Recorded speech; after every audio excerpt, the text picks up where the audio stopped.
Jangan lupa subscribe, like, komen, dan bagikan. Jangan sampai kamu ketinggalan info-info penting dari channel Pak D. Terima kasih telah mampir di channel Pak D. Belajar pandai bersama Pak D. Jadi pandai bersama Pak D. Pada kesempatan kali ini kita akan belajar subtema 2, Bumiku dan Musimnya. Pembelajaran 1, kelas 6, tema 8, subtema 2, pembelajaran 1. Musim hujan telah tiba. Bumiku menjadi basah terkena air yang turun terus-menerus. Lalu bagaimana kondisi lingkungan di musim hujan ya? Mari kita cari tahu. Ayo bacalah. Ketika musim hujan tiba, bumi basah karena tersiram air hujan. Banyak tanaman yang mulai tumbuh, pohon-pohon yang layu karena kekurangan air mulai segar kembali. Para petani mulai menanam padi di sawah. Cuaca yang semula panas menjadi sejuk. Musim hujan selalu dinantikan oleh banyak orang, namun ada kalanya musim hujan juga menyebabkan bencana. Pagi ini di daerah Dayu kembali diguyur hujan. Hujan turun tak henti-hentinya, hampir 2 hari lamanya. Saat Dayu menonton televisi, dilihatnya berita mengenai beberapa daerah yang terkena bencana banjir. Banjir merupakan peristiwa alam yang sering terjadi ketika musim hujan tiba. Dayu ingin mengetahui lebih jauh mengenai bencana banjir. Yuk kita baca bersama. Banjir bukanlah sekedar bencana alam. Masuknya musim hujan terjadi peningkatan curah hujan di beberapa daerah di Indonesia. Tidak dapat dipungkiri banjir pun masih melanda di berbagai tempat. Berbagai faktor menjadi penyebabnya. Terjadinya banjir berulang dari tahun ke tahun. Rendahnya kesadaran masyarakat untuk menjaga kebersihan lingkungan, penebangan hutan secara liar, pengecilan kapasitas sungai maupun pembangunan pemukiman yang tidak mengindahkan topografi wilayah. Mengecilnya kapasitas sungai ditandai dengan pendangkalan dan penyempitan badan sungai. Hal ini dapat disebabkan oleh faktor alam, namun ada pula ulah manusia mempercepat terjadinya hal ini.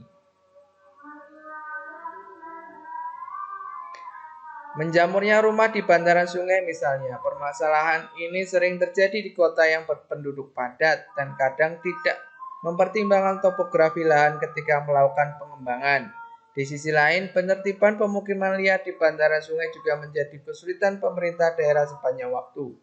Dari tahun ke tahun, warga yang tinggal di bantaran sungai Ciliwung, Jakarta harus selalu siaga ketika curah hujan mulai meninggi. Luapan sungai dapat terjadi hingga ketinggian 1-2 meter di dalam rumah. Bukan hanya barang yang harus diselamatkan, seringkali nyawa menjadi taruhannya.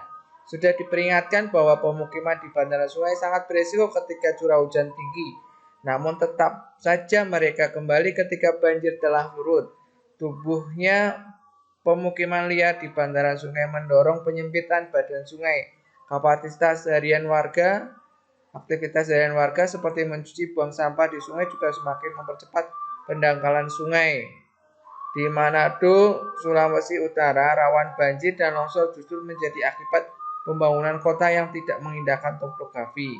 Sebagian besar wilayah Manado terjadi di atas perbukitan, sementara wilayah daratan dengan permukaan datar sangat terbatas luasnya.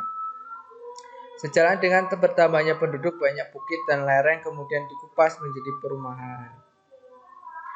Banjir bukan sekedar bencana alam, peran manusia menjadi penentu apabila kita hendak mengundang atau menghindari darinya. Ayo diskusikan. Berdasarkan teks di atas, diskusikan pertanyaan-pertanyaan berikut dengan kelompokmu. Di mana lingkungan daerah yang rawan bencana banjir? Daerah Semarang sini ya. Mengapa terjadi banjir? Karena curah hujan yang tinggi atau air rob. Apa yang harus dilakukan agar lingkungan itu agar tidak terulang kembali terkena banjir yang sama? Ya, dilakukan pengerukan, tidak menebang pohon sembarangan, kemudian tidak membuang sampah di sungai. Diskusikan jawabanmu dengan kelompok, tuliskanlah hasilnya dan sampaikan kepada kelompok lain. Kamu dapat mencari informasi dari sumber lain. Ayo ceritakan, carilah sebanyak-banyaknya informasi mengenai penyebab banjir dan hal-hal yang dapat kita lakukan untuk mencegahnya. Tuliskan hasilnya dalam bentuk teks eksplanasi, perhatikan penggunaan tanda baca dan kata baku. Penyebab banjir, buang sampah sembarangan, pendangkalan sungai, kemudian penyempitan aliran sungai, banyak lahan kosong yang berubah jadi pemukiman, kemudian betonisasi, jadi tidak ada air resapan tanah, semua jadi jalan, jadi beton, jadi perumahan. Tuh. Terus bagaimana mencegahnya? Ya melakukan normalisasi, pembersihan, memperdalam aliran sungai sebelum datangnya banjir, kemudian membersihkan saluran air. Tuh. Banyak menanam pohon, penghijauan. Ayo berkreasi. Pasti kamu pernah membayangkan pemukiman impian. Gambarkan sebuah lokasi pemukiman idamanmu yang asri dan aman dari bahaya banjir. Keterangan gambar, ketika saling ketergantungan dalam masyarakat dapat berjalan dengan baik, tentu saja banjir tidak akan terjadi. Semua orang akan sadar bahwa apa yang dilakukan akan berpengaruh kepada orang lain. Hal-hal yang dialami oleh orang lain kadang-kala disebabkan oleh kita. Ayo bacalah. Saling bergantung, saling memajukan. Pak Rasmin adalah pemilik kios telur di pasar desa Sukaresik. Kiosnya selalu ramai dikunjungi pelanggannya. Ia menjual berbagai jenis telur seperti telur ayam kampung, telur bebek, dan telur bebek yang diasinkan, telur ayam negeri, serta telur burung puyuh. Awalnya, di kiosnya tersedia berbagai produk bahan makanan. Tidak saja telur, tahu, tempe pun ada. Namun setelah melihat banyak kios sejenis di pasar, akhirnya Pak Rasmin mengalihkan fokus jualannya ke aneka jenis telur saja. Tidak salah pilihan strateginya. Ternyata dengan mengalihkan fokus jualannya, banyak pelanggan yang datang kepadanya. Ibu Jaja misalnya, ia adalah salah satu pelanggan setia di kios Pak Rasmin. Ibu Jaja adalah pembuat aneka jajanan pasar yang menjual kue buatannya di pojok selatan pasar. Hampir setiap hari ia mampir membeli telur untuk bahan adonan aneka kuenya. 2 hingga 3 kilo dibelinya setiap kali mampir. Selain Ibu Jaja, banyak juga ibu-ibu yang menjadi pelanggannya. Mereka membeli telur dengan untuk aneka masakan di rumah. Kios Pak Rasmin berkembang pesat, tidak hanya usahanya sendiri. Pak Rasmin bergantung pula pada pasokan telur dari beberapa pemasoknya. Telur ayam misalnya, ia membeli dari Koperasi Kampung Bina Mandiri. Di kampung ini banyak warga yang memelihara ayam petelur. Warga menjual panen telurnya ke koperasi kampung dan dari sanalah Pak Rasmin membelinya. Sementara telur bebek ia beli dari lokasi lain lagi. Ia membelinya dari Ibu Doli, seorang pemilik usaha peternak bebek. Ibu Doli dan keluarganya juga melakukan proses pengasinan telur bebek. Setiap minggu Pak Rasmin memesan telur bebek dan telur bebek yang telah diasinkan dari Ibu Doli. Lain lagi dengan telur puyuh. Pak Rasmin mengambilnya dari Desa Sirih. Di Desa Sirih ada beberapa peternak telur burung puyuh. Walaupun belum ada koperasi desa yang menampungnya, Pak Rasmin tidak mengalami kesulitan untuk membeli dari beberapa rumah penghasil telur puyuh. Selain bergantung pada para pemasok, kelangsungan kios Pak Rasmin juga tergantung para pengusaha jasa pengantar. Mereka menyediakan kendaraan untuk mengantar telur-telur pesanan Pak Rasmin dari berbagai lokasi pemasoknya. Pernah dalam 1 minggu terjadi kelangkaan bahan bakar di sekitar wilayah Sukaresik Ketika itu, truk-truk pengangkut tidak dapat beroperasi karena kehabisan bahan bakar.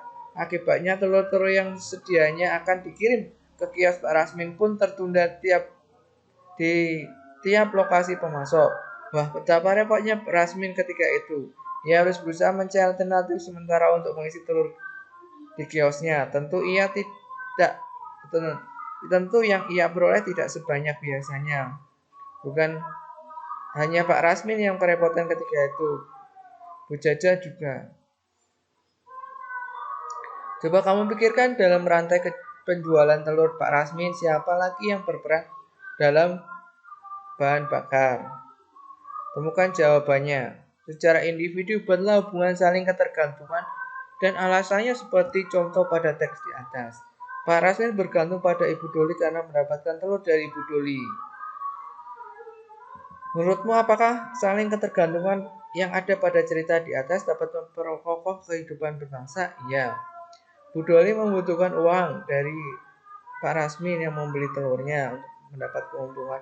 Pak Rasmin juga menjual telurnya kepada konsumen, pelanggannya. Ya, pelanggannya juga bergantung pada Pak Rasmin. Begitulah kehidupannya. Apa yang akan terjadi jika salah satu dari mereka tidak melaksanakan fungsinya dengan baik?